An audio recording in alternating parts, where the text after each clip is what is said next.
अस्सलाम वालेकुम। वालेकुम अस्सलाम। क्या हाल है मैम? अल्हम्दुलिल्लाह। मैम मेरा आपसे सवाल है कि एशिया की मोस्ट पावरफुल कंट्री इस टाइम कौन सी है? Sir in terms of army अगर देखी जाए तो चाइना है, और in term of bravest army देखी जाए जिनके अंदर जज्बा जुनून है तो पाकिस्तान है, और Pakistan is the only Muslim atomic power. So Pakistan is the strongest. Asia की अगर देखें तो आई थिंक सो कि अभी इंडिया ही जा रहा है सबसे टॉप पे। अभी जो तरक्की की राहों पे वो तो मेरा ख्याल है एशिया में इंडिया ही है। उसकी कोई खास रीज़न? अभी उन लोगों ने जो अभी रिसेंट बीट किया है वो यूनाइटेड किंगडम को। एग्जैक्टली यूनाइटेड किंगडम को किया है, और उसमें गाड़ियों के हवाले से भी वो बहुत आगे जा रहा है। तो इसमें ये है कि काफ़ी चीज़ों में वो लोग आगे हैं। अच्छा, इसमें कौन सा अहम किरदार हुकूमत का भी है क्या आवाम का भी है? एग्जैक्टली हमारे लीडर्स हमें रिप्रेजेंट करते हैं आगे वो दूसरे कंट्रीज़ में जाके, या हमारी इमेज को वो पोर्ट्रे कर रहे होते हैं। तो बहुत अहम एक किरदार होता है आवाम का, उससे भी ज़्यादा उसके लीडर्स का होता है। अच्छा, ये एक इन्वेस्टर लिहाज से जो इन्वेस्टर हैं तमाम कंट्रीज़ के, वो अपनी ही कंट्री इंडिया में इन्वेस्ट करते हैं उनकी कंट्री के, तो बाहर क्यों नहीं लेके जाते पैसे? उनको उसी कंट्री में फ़ायदा मिल जाता है। हाँ, हो सकता है ना, फ़ायदा होता होगा तो वो लोग ऐसे करते होंगे। हर एक कंट्री की अपनी स्ट्रेटजीज़ हैं, हर कंपनी की अपनी स्ट्रेटजी है, तो उनको ये स्ट्रेटजी इंप्लीमेंट करके फ़ायदा हुआ होगा, तो इसलिए। अल्हम्दुलिल्लाह मेरे ख़्याल से कि हमारे जो जितने भी काफ़ी मुसलमान मुल्क हैं वो स्ट्रॉन्ग ही हैं, ठीक है। हमारा पाकिस्तान भी स्ट्रॉन्ग है अल्हम्दुलिल्लाह, लेकिन वो कुछ हमारे खामियाँ हैं सियासतदानों की, ठीक है। अगर ये आज ठीक हो हम पूरी दुनिया में सुपरस्टार हम ही हैं, क्योंकि आप बेटे आप बेहतर जानते हो, पढ़े लिखे बच्चे हो, कि क्या हमने दुनिया को सुपरस्टार नहीं बनाया हमने, ठीक है। रूस को किसने तबाह किया? हमने किया था ना, इसलिए हम सुपरस्टार हैं पूरी दुनिया में, ठीक है। लेकिन वही बात बता रहा हूँ कि हमें चाहिए, हमारे जो लीडर हजरात हैं इनको चाहिए कि कोई ऐसी अंडरस्टैंडिंग करें, ठीक है, कि जिससे हमारे बड़ों का जो म्यार था वो बरकरार हो जाए दोबारा फिर, ठीक है। ये बात है सारे, वरना ये दुनिया की बातें हैं कि यार वो फलाना ऐसे फलाना ऐसे। तो इंडिया का कहाँ स्टैंड करता है? कि इंडिया आगे नज़र में कोई पावरफुल कंट्रीज़ की लिस्ट में नहीं आता? कहोगे वो तरक्की भी कर रहा है एक, ठीक है, एक दुनिया की नज़र पे एक ग्रोइंग मुल्क बन के सामने आ रहा है। अभी रिसेंटली इंडिया ने जो है वो ओवरपास किया है यूके की जो है इकोनॉमिकल लिहाज से 5th रैंक में है। इकोनॉमी, क्योंकि उनकी आईटी जो है वो बहुत ही स्ट्रॉन्ग है, तो वो 100 बिलियन से ऊपर का जो है ना उनका बिज़नेस है सिर्फ आईटी से। और जो पाकिस्तान की आईटी है इसमें जो है वो 10 का फिगर भी नहीं है, तो वहाँ की आईटी जो है वो बहुत स्ट्रॉन्ग है। तो वो उनकी जो वर्किंग है वो आईटी पर है, तो आईटी की वजह से वो काफ़ी आगे हैं। और वो अपना जो जितना भी जो उनका बजट है मोस्टली वो 70% जो है वो आर्मी में भी लगाते हैं और अपनी आर्मी को भी स्ट्रॉन्ग रखते हैं। तो अगर इकोनॉमी की तरफ देखा जाए तो इंडिया जो है वो एक इमर्जिंग जो है वो काफ़ी आ रही है टॉप में, ऊपर के सामने आ रही है। हाँ, लेकिन जो पहले से है वो चाइना का जो है ना वो काफ़ी स्ट्रॉन्ग है चाइना, क्योंकि चाइना आप देखें ना, चाइना पूरे वर्ल्ड में उनकी ट्रेड सबसे ज़्यादा स्ट्रॉन्ग है।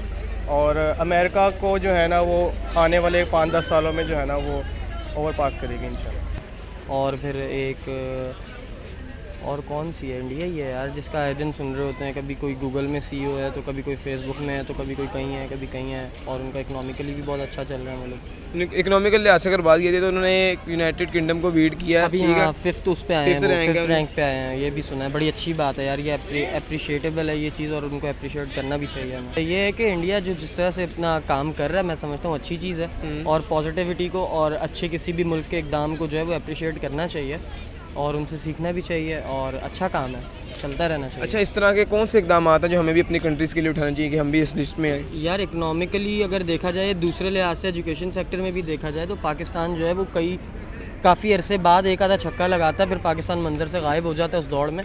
तो मैं समझता हूँ पाकिस्तान को भी इस चीज़ में कंसिस्टेंट रहना चाहिए, और जनरेशन जो अभी हमारी यूथ है करंट टाइम की, इसको पाकिस्तान के सिस्टम को चाहिए कि इसके लिए जो है ना मौक़े जनरेट करे। और फिर ये इस कौम में, मैं आपको सही बात बताऊँ, इस यूथ में, आप में, मुझ में, हम में, सब में बहुत ताकत है। हम लोग भी वो सब कुछ कर सकते हैं जो कुछ वहाँ पे किया जा रहा है। वो सिर्फ बच्चे वहाँ के इसलिए कर जाते हैं क्योंकि उनको जो है ध्यान दिया जाता है, सपोर्ट करती है उनको हुकूमत तो सपोर्ट करती है, और उनको उनके फैमिली से बड़ी सपोर्ट मिलती है। बच्चा जो करना चाहता है, जिस सेक्टर में करना चाहता है, उसमें उसको जो है वो पुश किया जाता है, ना कि पुल किया जाता है, पुल बैक किया जाता है। तो मैं समझता हूँ कि यहाँ पे भी ऐसे ही होना चाहिए अगर हम चाहते हैं कि हमारा मुल्क भी तरक्की करे। आज भी हमसे लोग हेल्प लेते हैं, ठीक है ना, उनको पता है कि यार ये। लेकिन अगर मौजूदा हालात को देख के बात करते हैं तो आपकी नज़र में कौन है? मौजूदा हालात में बेटे बता दे रहा हूँ, काफ़ी मुल्क है जो हमारे इस्लामी है, जैसे तुर्की वाले हैं, ठीक है, अल्हम्दुलिल्लाह उनका एक म्यार है। तो अगर मैं वही बात कर रहा हूँ, मैं एज ए पाकिस्तानी हूँ, ठीक है, और तारफ़ तो मैंने आपको अभी सही मैंने अपना करवाया। मैं as Guinness world record holder खिलाड़ी भी हूँ मैं, अल्हम्दुलिल्लाह। ठीक है, पंजाब यूथ फेस्टिवल हुआ था, उसमें मैंने 2 वर्ल्ड रिकॉर्ड बनाए थे। तो मैं तकरीबन 20 मुल्क खेल गया हूँ बाहर से मैं। तो बात ये है कि मैं उस हवाले से बात कर रहा हूँ कि काफ़ी हमारे इस्लामी मुल्क है, तुर्क है और काफ़ी मुल्क है वो स्ट्रॉन्ग है। लेकिन मैं फिर वही बात कर रहा हूँ कि अगर हम पूरी दुनिया में लीड हम कर सकते हैं, एशिया में, वर्ल्ड पे भी। जैसे आपको मैंने बताया कि यार रूस को तबाह किसने किया था, हमने किया था।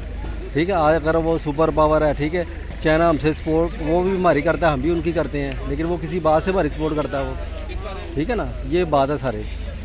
तो अल्हम्दुलिल्लाह हमें यही चाहिए कि मैं बात वही रिपीट कर रहा हूँ कि यार मैं एज ए खिलाड़ी होने के सीधे से कर रहा हूँ। आप देखें कि हमारे कितने बुरे हालात हैं, हम फिर भी दुनिया से टक्कर ले रहे हैं। हमारे अभी भी खिलाड़ी वो मेडल लेके आ रहे हैं दुनिया से।